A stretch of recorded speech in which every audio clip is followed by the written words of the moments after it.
Maswerteng gabi po mga ka-STL. Narito na po ang resulta ng STL Muntinlupa para sa araw na to, 3rd draw, January 20, 2025.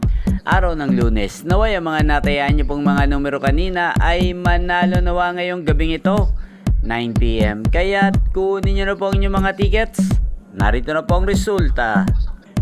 Ang mga numerong nanalo sa STL Muntinlupa ngayong gabing ito, January 20, 2025.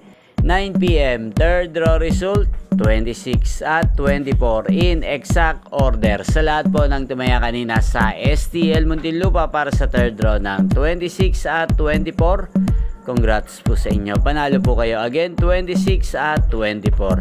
At ngayong gabing ito sa STL Muntinlupa, atin pong i-shoutout si Kuya Saldi at Ate Telma ng Muntinlupa. Shoutout po sa inyo, naway nasa mabuti po kayong kalagayan. At sa lahat po ng mga taga Muntinlupa dyan, shoutout po sa inyo. Inyo pong napanood ang resulta ng STL Muntinlupa sa channel na to, Roderick Hernandez TV. Maraming salamat po sa patuloy nyo pong panonood sa aking channel. Magkita-kita pong muli tayo bukas ng alas 11 ng umaga. Again, thank you for watching and God bless us all.